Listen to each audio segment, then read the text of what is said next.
So I suppose the way we're going to work it here is we'll maybe have a chat to each of the contributors, and they'll speak for 2-3 minutes about some of the issues, because there is a broad spectrum of issues that people are concerned with when it comes to the Israeli-Palestinian conflict. And what we did say beforehand is that we would get to obviously the settlements, the West Bank issue, the political settlement, also the issue of Gaza, and then what I'll do is I'll come to you guys, and if you want to bring up some any issues that have arisen or that we haven't spoken about, please do so. But we're going to keep it quite lively, quite tight as well. But let me just introduce who we have sitting at the table. We have Yanky Fachler to my immediate right. He's an Israeli living in Ireland. He's involved in the Holocaust commemoration here. He's a chief of the Jewish Historical Society. He's also an esteemed writer, having published a number of books. And then to my far right is the Labour Party TD, Joanna Tuffy, who's a Dublin Midwest TD. She's also on the Oireachtas Committee on Justice, Defence and Equality. To my left here, my immediate left, is Caoimhe De Barra. She's Director of Trócaire International Division. She's just returned from Gaza, where Trócaire works with Palestinian and Israeli human rights groups dealing with how the conflict affects Palestinians. And then Rachel O'Hanlon, who was based in Bethlehem and the West Bank for the last few years. She works with EAPPI, which is the Ecumenical Accompaniers Programme for Palestine and Israel. That organisation campaigns for justice and peaceful resolution to the conflict. So that's our excellent set of contributors. I might just start with you, Yanky, if you wanted to talk a little bit about the current peace talks. I have been a passionate champion of peace talks for many, many decades. I lived in Israel for many years. I've been here for about 15 years, and naturally I follow the conflict, and I followed all the attempts to have peace negotiations from Oslo in the early 90s through all the attempts with different Palestinian leaders and different Israeli leaders, up to the current peace negotiations being chaired by John Kerry, the Secretary of State for the States.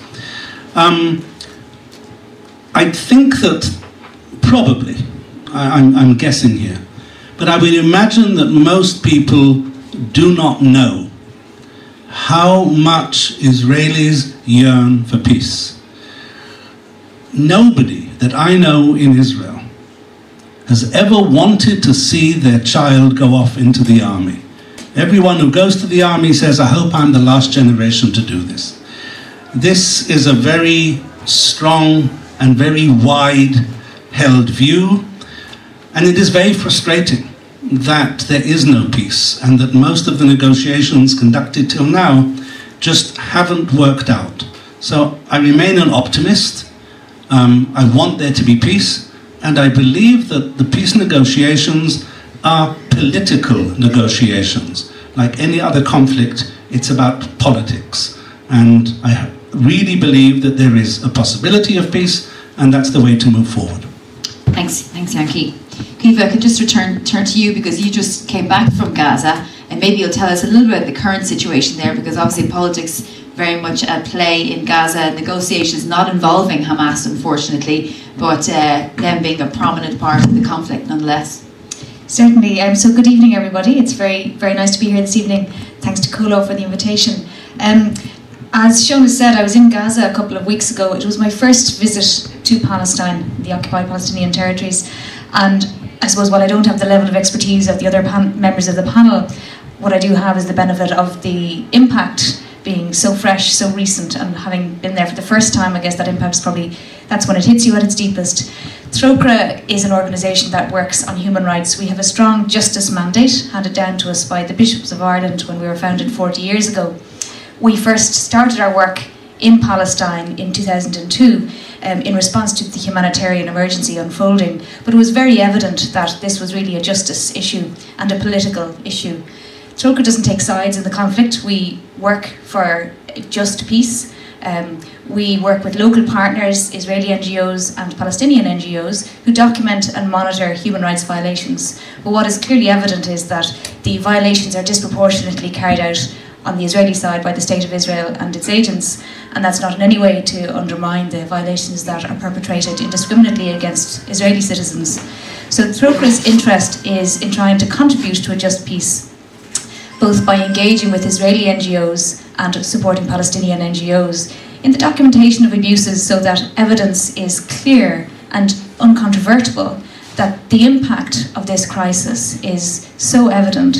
One thing that struck me when I was there, particularly in Gaza, was that the voice and the impact on women is very, very hard to see. What is very clear is the impact on society at large. I met fishermen whose boats had been fired at when they were within the legitimate fishing zone.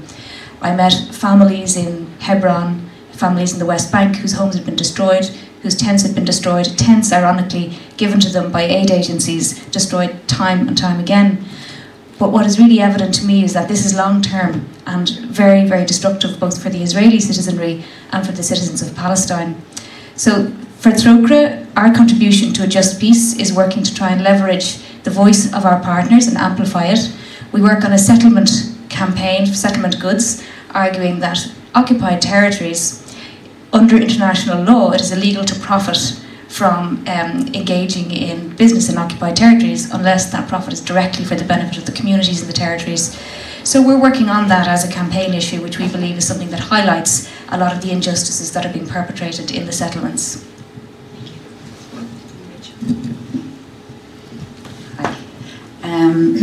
Well, similar to Trócaire with the EAPPI, we don't take sides in the conflict. We operate under principle of impartiality, which means that while we're not taking sides, we don't remain neutral in terms of the principles of human rights and international humanitarian law.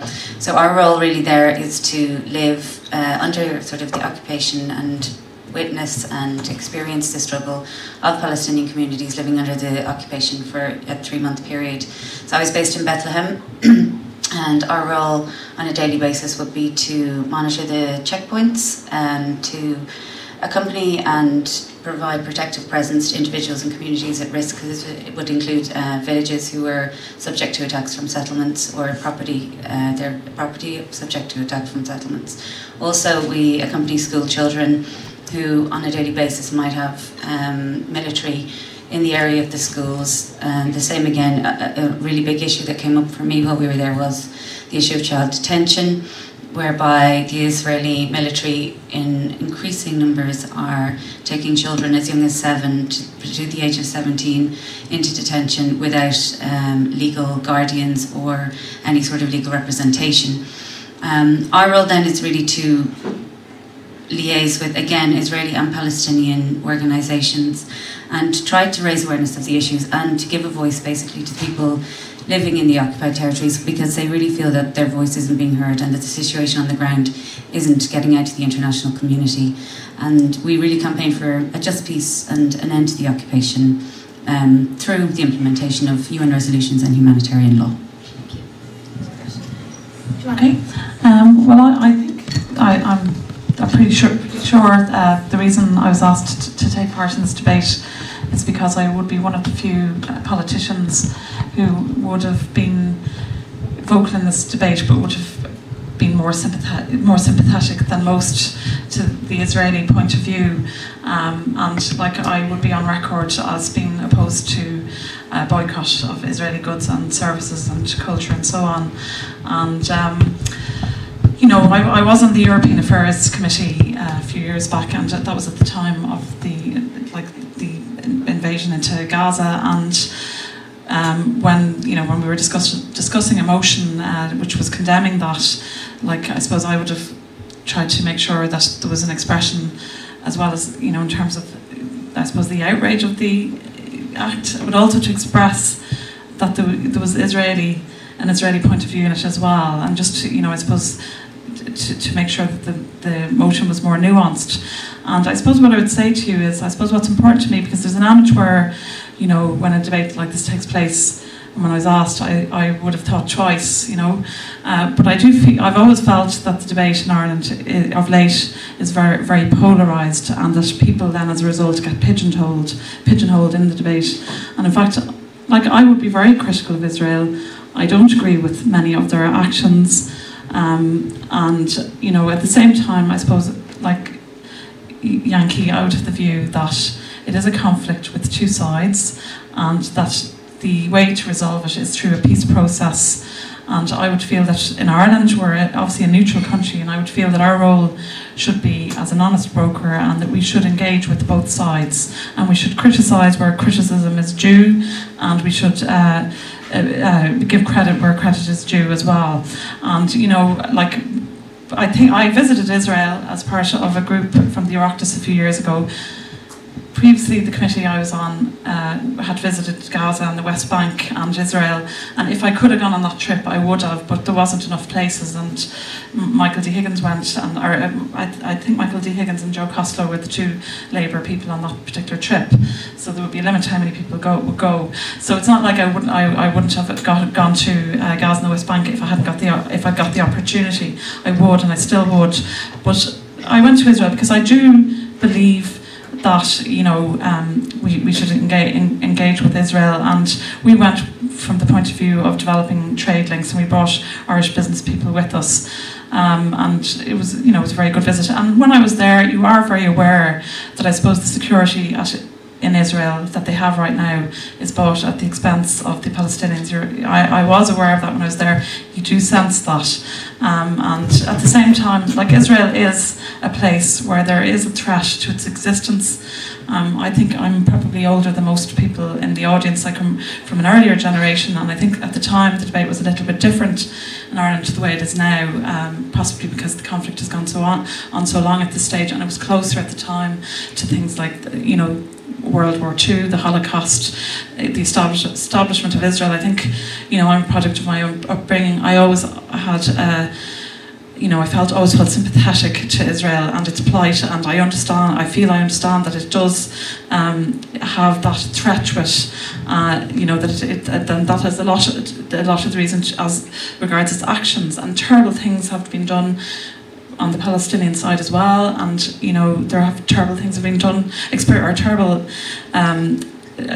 trauma has been experienced by the Israelis. And for example, it's not that long ago that there were suicide bombs, and in Israel, you know, you're talking about maybe whatever, I suppose, within the last decade there would have been the last of them, and, you know, they have suffered a lot, and there is the background of the Holocaust, and, like, I don't really care what the history is or who has claims to the land. I just think that there are two peoples there, and that there should be a peace process, and the outcome should be two states living peacefully side by side, and that everybody should work towards that.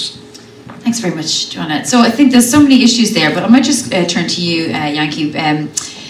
From Caoimhe and from Rachel, we heard a number of things there, in particular the word occupation, the occupation within the West Bank, and, well, not Gaza anymore, East Jerusalem, let's say. We also heard about breaches of international humanitarian law, arresting of children, the fact that groups like EAPPI need to go and accompany young children to school for fear of attacks from adult settlers. We hear of a disproportionate use of counter-terrorism tactics, such as the West Bank wall, which snakes through people's farms. So I'm not asking you to obviously justify any of those things, but I suppose they are in some way obstacles for peace before anybody got to even a negotiating table. Let me start with the separation barrier. Some of you may know, some of you may not know, 3% of the length of that barrier is a wall, 97% is a fence. So to call it a wall is not quite right. The reason that that barrier was erected was very, very explicit. At the time, the number of terrorist atrocities inside Israel. I used to live in Tel Aviv. My office was in Tel Aviv and my home was in Tel Aviv. And in the space of 2 or 3 years, there were suicide bombs within a radius of about 500 meters from my office. Friends of mine were killed crossing the road, friends of mine were killed in a restaurant, and friends of mine were killed on a bus. So, you know, this didn't happen because somebody woke up one day and says, let's have a barrier. And the idea of the barrier was to prevent terrorists crossing into Israel to do these atrocities. Now, statistically, I don't think there's much argument about this.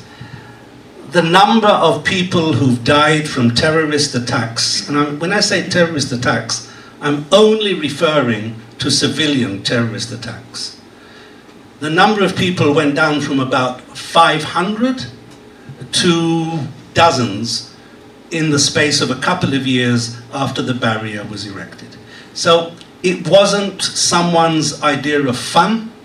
It wasn't done in order to trample on anybody's rights. It was done to protect Israeli citizens from attack. Just today I happened to read that the Israeli police have foiled an attack.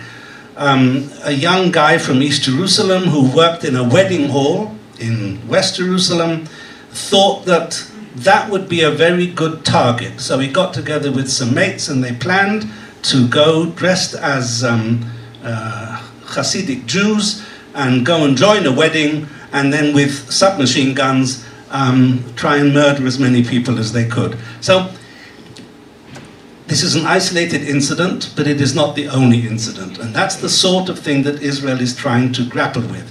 Jerusalem is an open city where people can cross backwards and forwards.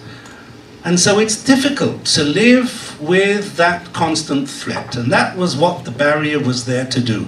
It's not pretty. It's not something anyone wants, but it has stopped the loss of life.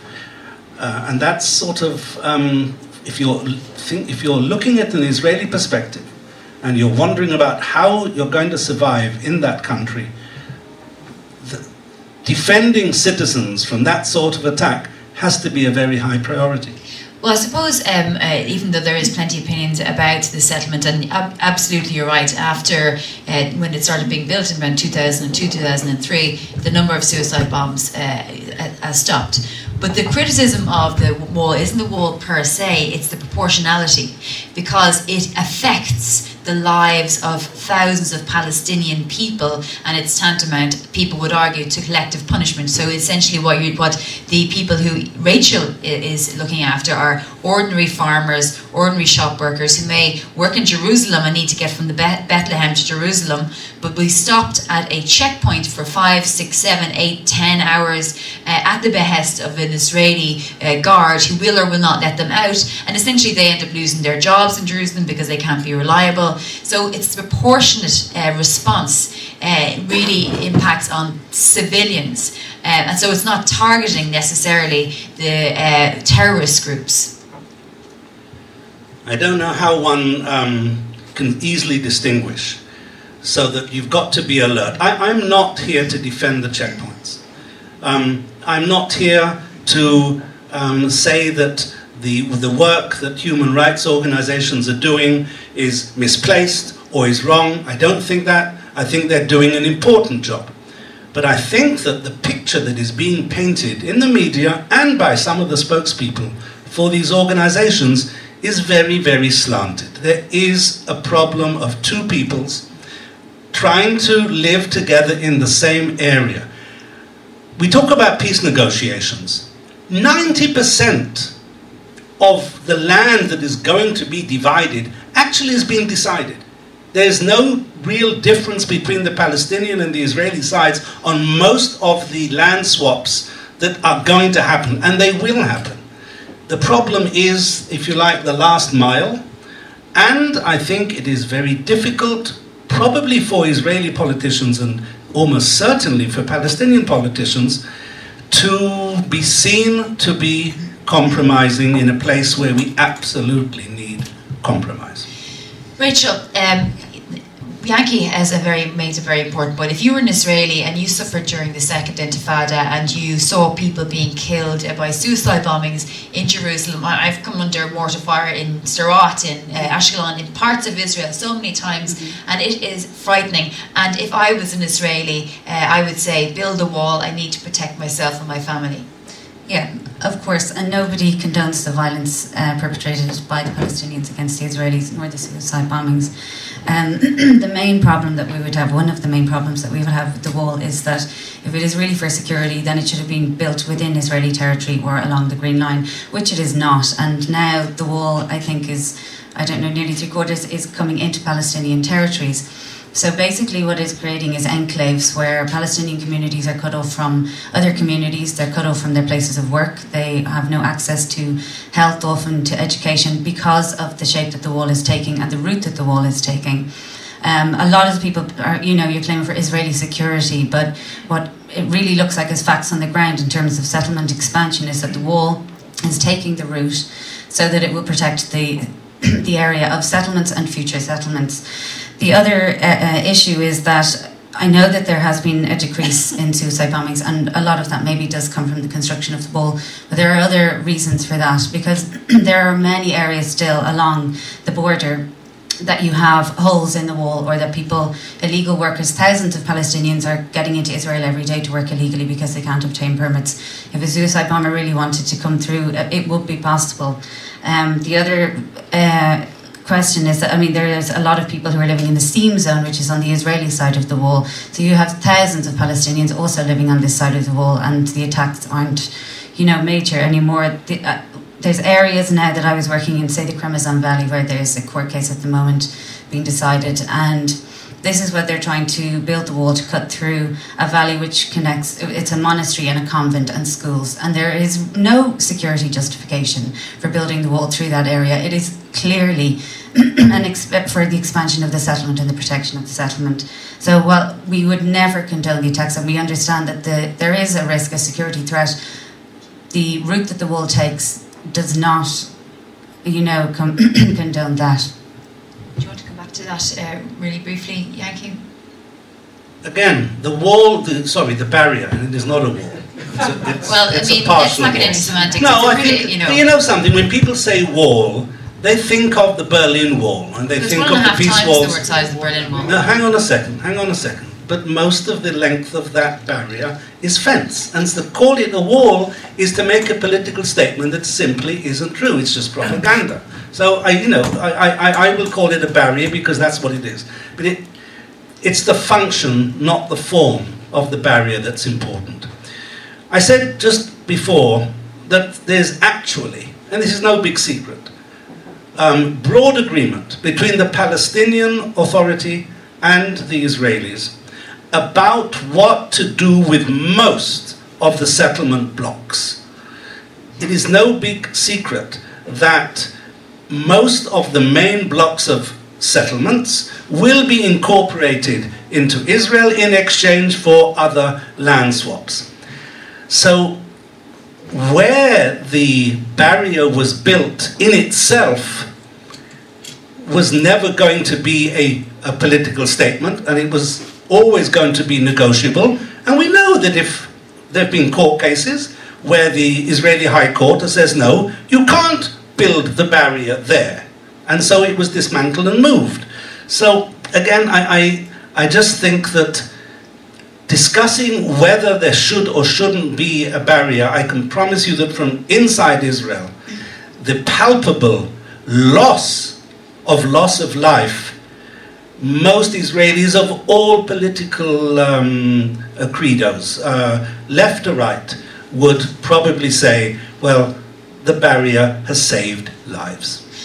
Joanna, within the Oireachtas, you mentioned there that you're one of the few TDs who would be more sympathetic, let's say, to the Israeli position, and you, when the government was, or when the Oireachtas was coming together, condemning caste-led, which people were hugely critical of because of it was over 1,000 people had died, and proportionality being an issue there, the illegal use of white phosphorus, and there was no journalists allowed in during that time. It was the United Nations report was hugely condemnatory, not just against Israel, but also against Hamas, but mainly against the Israeli state. What was your reason for ensuring that there was proper scope for sympathy for Israel in that? Well, I mean, because when at the time, as I said, I was on the European Affairs committee, and like there's an agreement, the Euromed agreement between Israel and the European Union, and we would have been looking at that, and there would have been proposals that should be suspended or whatever, by the EU. And there was a motion put at that time, which actually was put by my colleague, Deputy Joe Costello. So he would have been our spokesperson at the time, and I was on the committee with him, and I would have seconded that motion. But I would have tried to, I would have succeeded in getting in an amendment that would have, I would have felt led to the motion being a bit more, well, very extremely condemning, or whatever the word is, condemning. But it would have been a bit more nuanced. And I suppose, like, one of the things, and it wouldn't just be on this issue, like, on many issues, I suppose I'm just one of those people. If everybody's of the one view, and I feel there's the other view's not been expressed, well, I'll express it. If no one else will, I suppose I just have that tendency, and that would be part of my motivation. I just cannot. I do not like in a democracy if people feel, if just one point of view is being expressed and there is another point of view, I just think that that's not good for debate in a democracy. And I actually think, like most people in Ireland, they don't even participate in this debate. It is a small enough group of people, and a lot of people, when you talk to them, they don't want to put their head above the parapet either way. They just feel, I'll keep out of this, and we get that in other issues as well, which people can feel very strongly about. So, like that, that would be what I would have done at the time, and like unfortunately, like I don't do everything right, and I don't get everything right, and I've made mistakes even in this issue as much as others, but. Like I feel that personally I would feel that as a result I would have been pigeonholed in a way that doesn't actually reflect my point of view. And I feel I'm somewhere in the middle. The people I would support on both sides would be the moderates. And I just think that in a debate, and it's not just, we have other issues coming up, we had issues like that not too long ago. There's a middle ground on a lot of issues, but unfortunately people tend to stay out of a debate if there's two sides where they feel afraid maybe to put up their hand. And like that's why I would have put forward that point of view. I just think there's a need for a balanced debate more than anything. That would be why I would get involved in it. The issue of Gaza, where you just returned from, was one of the very important issue. We had two flotillas of peace activists, not just from Ireland, but international peace activists, going to Gaza to give humanitarian aid, to give medical aid. But Gaza is under blockade. It's been under blockade for 6 years now. But and there is so much rightful concern for the people in there. But is there enough criticism for the fact that Palestinians don't help themselves in Gaza either? I mean, they support Hamas very much so. Hamas do very little to help their own people within the Palestinian territories. And when Israel tightens up the blockade, it's often because of a rise in Qassam rocket attacks that goes into the Israeli town of Sderot and Ashkelon. It may not kill many people every year, but it terrorizes the people, and as a result, Israel reacts, and the people of Gaza suffer. But whose fault is that? That's Hamas.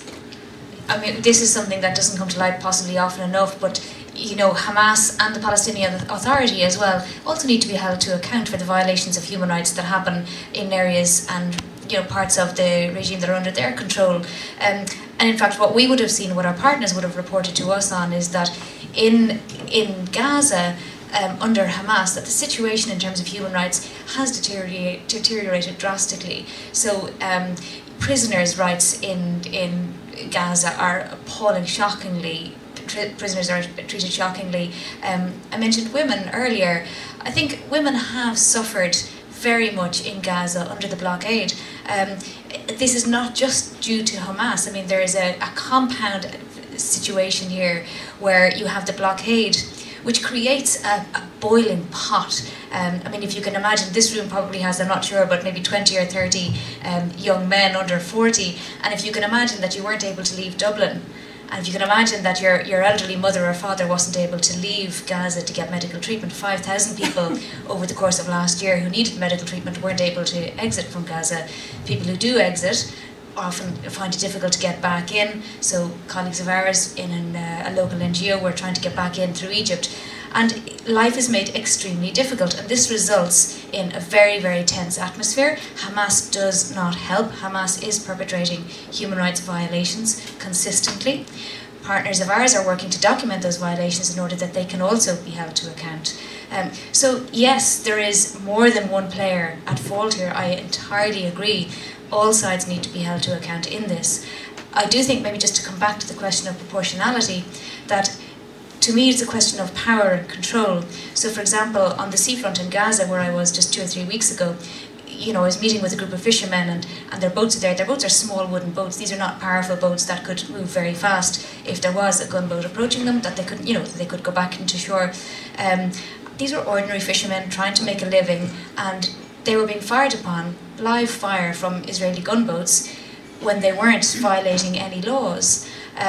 So you mentioned the flotillas and the blockades. Sometimes I guess international activism causes a perverse reaction in that it can actually damage, certainly in the shorter or medium term, how people are treated. So I think, sorry, just coming back to your original question, yes, Hamas is seriously at fault. I wouldn't, however, blame the Palestinians for that. Hamas would have had support for a reason, but if you blockade a whole area, you deny people rights, people see suffering all around them. If there are people being fired on while they're trying to go about the business of creating a livelihood, whether that's in the buffer zone by the land barrier or whether it's in the buffer zone at sea, then there is going to be a reaction. And I think that's one of the most tragic things around the situation in Israel and the occupied Palestinian territories, is that all of the actions create reactions, and trying to stop the spiral of violence is something that's very difficult to work out. Coming back to the separation barrier or the wall, I mean, I don't think it matters a huge amount what we call it. I totally take the point on the fact that calling it a wall might be seen as a political statement. I saw it, I drove all around it, I saw a wall which was hugely oppressive, and I think the frustration of ordinary people's lives that goes with having a barrier of any type is what is very important now, in a context where the security issues have been maybe not addressed, but they have changed, certainly. And I think what really came across to me is that there's it feels like a deliberate official policy to frustrate the lives of ordinary Palestinians, and that can really only be called collective punishment. Yanky, just on that point about Gaza, Gaza is unsustainable. It's a place of 1.4 kilometres, 1.7 million people living in it. I think half the people are under 18, 75% unemployment. The majority of people rely on free flour, milk and etc. from the United Nations, who are basically saving the lives of Palestinians in there. And from what those people know of Jewish people or Israelis is that they're keeping them in this open-air prison, essentially. And if there is a day when that blockade, because it's not possible to keep this blockade forever. If there comes a day, how do you expect those Palestinians to react to Israel? Is it not brewing up a greater, probably far worse threat to Israel? My heart goes out to anybody, whether it's in Gaza or in Syria or anywhere else at the moment, where people are not able to get on with what most of us want to do in our lives anywhere in the world, which is get on with our lives, raise our kids in a peaceful environment, go to work, get a job, and look after our families. But I think we have to spare a thought for tens of thousands of children living in Sderot, especially, but in other cities in the south of Israel, who spend and spent months of their lives living in bomb shelters. People talk very easily about proportionality. The fact that the Israeli government invested heavily in making bomb shelters to keep people safe when 13,000 rockets, imagine 13,000 rockets landing on Dublin. I just don't think you can, because you'd probably say it couldn't happen because we would do something. 13,000 rockets, lethal rockets, fired at children and mothers, at civilians. So, and this is not a zero-sum game. I'm not saying that because of that we should ignore the problems in Gaza. But you know, you say it's not viable. I'm not convinced that Gaza is not a viable place that could have businesses, because it has been viable in the past. Gaza was not only one big ungovernable area when the Egyptians ran it, for example. You could be investing all that money that they're spending on weapons in business. I don't see that happening. I don't see the civil authorities, the political masters, understanding that have a go.